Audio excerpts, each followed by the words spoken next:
तो दोस्तों आज हम फिर से आपके लिए लेकर आए देश और दुनिया की सभी ताजा बड़ी खबरें फटाफट एक एक कर विस्तार से आज आपको बताएंगे। तो वीडियो को अंत तक जरूर देखें दोस्तों। वीडियो बनाने में हमें काफी मेहनत लगी है, तो वीडियो को दिल से लाइक कर दे। जी हाँ दोस्तों, पहली खबर आपको हम बताएंगे कि मुसलमानों के विरोध में उतरी फ्रांस की सरकार ने फ्रांस में हिजाब पहनने पर प्रतिबंध लगाने का किया ऐलान। कहा जो भी महिला पहनती पकड़ा गई हिजाब उसे देना होगा जुर्माना। तो वहीं आपको बताएंगे दोस्तों कि 6 महीने के बाद पूरे देश में फिर से लागू होगा नागरिकता संशोधन कानून। केंद्र की मोदी सरकार ने लोकसभा में दी जानकारी। तो वहीं आपको बताएंगे दोस्तों कि विधान परिषद चुनाव के बाद मतदान के बाद मुख्यमंत्री योगी आदित्यनाथ ने दिया बड़ा बयान। तो वहीं आपको बताएंगे दोस्तों कि महंगाई को लेकर कांग्रेस पार्टी ने जलाया अमिताभ और अक्षय कुमार के पुतले। कहा ये दोनों है मोदी भक्त।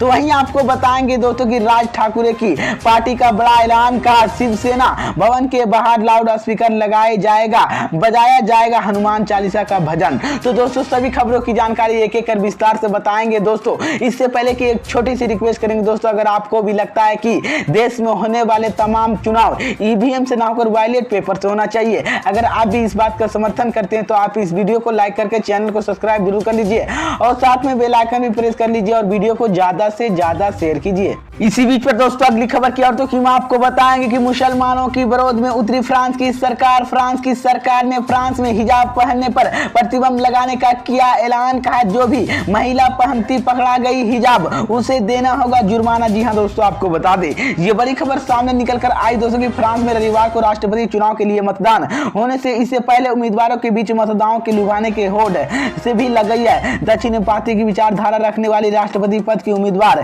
मीरन ने पेन की गुरुवार को घोषणा किया कि अगर जो भी राष्ट्रपति चुनकर आती है वो सार्वजनिक स्थानों पर हिजाब पहनने वाले जुर्माना देना पड़ेगा। इसी बीच में आपको बता दें कि ऐसे में माना जा रहा था कि राष्ट्रपति पद की देवेंद्री हेनुमे एलियल ने मौके पर ट्रैक्टर और लेकिन पेन के लिए आक्रामक तरीके से चुनाव प्रचार किया और यहां पर जाने लगा कि वो मोकरा कैटी टक्कर देने वाली है। इसी बीच में आपको बता दें इसी के लेकर ले पोन ने कहा है कि उनका कानून के भेदपूर्ण और व्यक्ति स्वतंत्र के उल्लंघन बताकर सर्वाधिक चुनौती दी जा सकती है। इसी तरह से चुनौतियों के बचने के लिए जमानत सगरा की रास्ता अपनाएगी। फ्रांस की सरकार ने इससे पहले स्कूलों की धार्मिक प्रतिभा के प्रतिबंध लगा दिया गया। सार्वजनिक स्थानों पर पूरा चेहरा ढकने की भी माना ही कर दी गई है। इसी बीच में आपको बता दें इसी को लेकर फ्रांस के राष्ट्रपति चुनाव को लेकर सार्वजनिक सामने आ रहा है। उसे पता चलता है कि इस रविवार को होने वाले मतदान के मौके पर ज्यादा कड़ी टक्कर दे पाएंगे, लेकिन दूसरे चरण मौके पर कड़ी टक्कर देती हुई नजर आ रही है। 24 अप्रैल को दूसरे दौरे मतदान होना, इसी दौरान मौके पर 54 वोट मिलते ही दिखे, वहीं पर फोन पर 46% रहा। इसी बीच तो ये बड़ी अपडेट आई दोस्तों।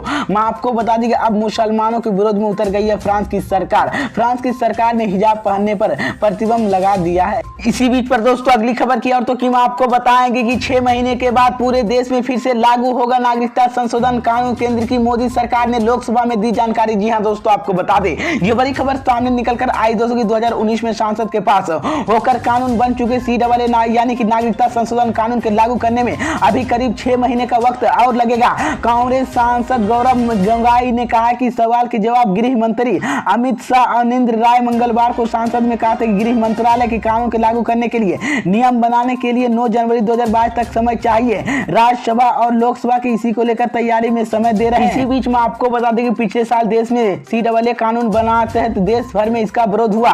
दिल्ली में शाहीन बाग इलाका इसका कानून विरोध में जुड़े आंदोलन यहाँ पर केंद्रीय बिंदु तथा कानून के अफगानिस्तान, बांग्लादेश और पाकिस्तान से आए हिंदू, सिख, ईसाई और बिरजू जौन परासी के ईसाई के धर्म प्रवृत्ति के लिए नागरिकता संशोधन कानून के नियम आसान बनाए गए हैं। इससे पहले नागरिकता संशोधन कानून के 11 साल भारत में रहना जरूरी था, इसी समय घटाकर 1 से 6 साल कर दिया गया। इसी बीच में आपको बता दें 11 दिसंबर 2019 के राज्यसभा में नागरिकता संशोधन कानून विधेयक 2019 CAA के पक्ष में 125 और खिलाफ के 99 वोट पड़े थे। अगले दिन 12 दिसंबर 2019 में इसे राष्ट्रपति मंजूर मिल गई थी। इसी बीच तो ये बड़ी अपडेट मैं आपको बता देंगे इश्यू के लेकर, यानी कि मैं आपको 2016 में नागरिकता संशोधन कानून विधायक के लिए 116 2016 में CAA पेश किया गया था, जिसमें से 1995 कानून में कुछ बदलाव किया जाने लगा।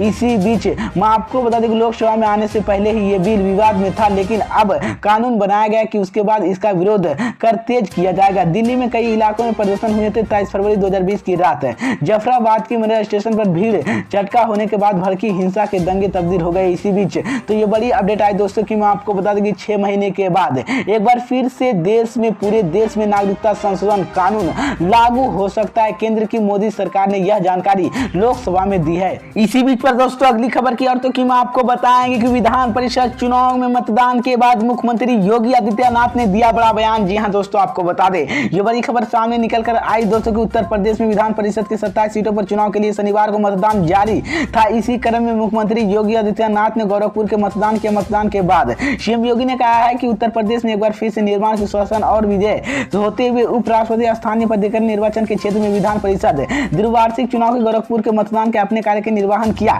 इसके बाद सीएम योगी ने कहा कि लगभग 4 दशकों के बाद एक सीतामढ़ी दल की विधान परिषद के बहुमत प्राप्त करेगी। सीएम योगी ने कहा कि प्रदेश में लेकिन कार्यक्रम के आगे बढ़े के लिए दोनों सदन की पार्टी को बहुमत मिले। उन्होंने स्थानीय पदाधिकारी विधान चुनाव में मतदानों की अपील की है, वहां मतदान जरूर करे। इसी बीच में आपको बता दें गोरखपुर में सीएम ने कहा कि पूरे देश में एमएलसी सीटों पर चुनाव आयोजित किए गए हैं और यहां पर अपना मतदान करने आया हूं। इसी बीच तो ये बड़ी अपडेट आई दोस्तों। इसी बीच पर दोस्तों अगली खबर की और तो कि हम आपको बताएंगे कि महंगाई को लेकर कांग्रेस पार्टी ने जलाए अमिताभ और अक्षय कुमार के पुतले। कहा ये दोनों है मोदी भक्त। जी हां दोस्तों, आपको बता दें ये बड़ी खबर सामने निकल कर आई दोस्तों कि मध्य प्रदेश की राजधानी भोपाल के कांग्रेस में लगातार तीसरे दिन महंगाई के मुद्दे पर प्रदर्शन किया। शुक्रवार को खास बात यह है कि कांग्रेस के नेताओं ने किसी भी सत्ताधारी दल के नेता बजाय अभिनेता अमिताभ बच्चन और अक्षय कुमार के पुतला जलाया। इसी बीच में आपको बता दें कांग्रेस पार्टी ने बढ़ती महंगाई के मुद्दे पर इन अभिनेता की चुप्पी पर सवाल उठाए और कहा कि भोपाल में शुक्रवार को शिवाजी नगर के बैरिस्टर यशवंत के पूर्व मंत्री और विधायक पीसी शर्मा ने नेताओं के कांग्रेस के लिए सड़कों पर कांग्रेस कार्यकर्ताओं के एकत्रित हुए और पेट्रोल डीजल की रसोई गैस के बढ़ते दामों के विरोध प्रदर्शन किया।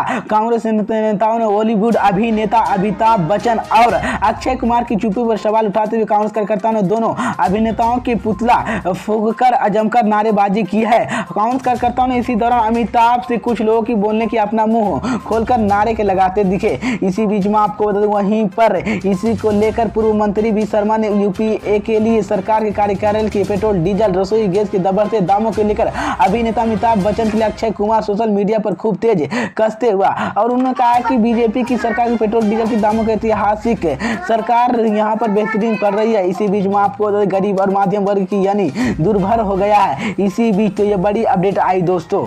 इसी बीच पर दोस्तों अगली खबर की और तो कि हम आपको बताएंगे कि राज ठाकरे की पार्टी का बड़ा ऐलान। कहा शिवसेना भवन के बाहर लाउड स्पीकर लगाया जाएगा, बजाएगा हनुमान चालीसा। जी हां दोस्तों, आपको बता दें ये बड़ी खबर सामने निकल कर आई दोस्तों कि महाराष्ट्र में लाउड स्पीकर को लेकर विवाद बढ़ता ही जा रहा है। राज ठाकरे महाराष्ट्र निर्वर्णन सेना एनवीसी राम नेवी के मौके पर शिवसेना भवन के बाहर लाउड स्पीकर लगाकर हनुमान चालीसा का पाठ किया है। इसमें से जुड़ी कुछ तस्वीर भी सामने आई है, जिसके बाद शिवसेना भवन के बाहर पुलिसकर्मियों की संख्या में बढ़ा दी गई है। बता दें कि यहां पर मानसे प्रमुख राज ठाकरे कुछ दिन पहले चेतावनी देते हुए कहा कि मस्जिदों के बाहर लाउड स्पीकर हटाया जाएगा, नहीं तो मस्जिद के सामने हनुमान चालीसा बजाया जाएगा। जिसके बाद शिवसेना वरिष्ठ नेता संजय रावत ने कहा है कि महाराष्ट्र में कानून का रोज चलेगा। इसी बीच में आपको राज ठाकरे ने एक जनसभा के सभा संबोधित करते हुए कहा कि मैं नमाज के खिलाफ नहीं हूं, लेकिन सरकार मस्जिदों में लाउड स्पीकर हटाने का फैसला लेना चाहिए। मैं अभी चेतावनी दे रहा हूं कि लाउड स्पीकर हटाए, वरना मस्जिद के सामने लाउड स्पीकर लगाया जाएगा और हनुमान चालीसा बजाया जाएगा।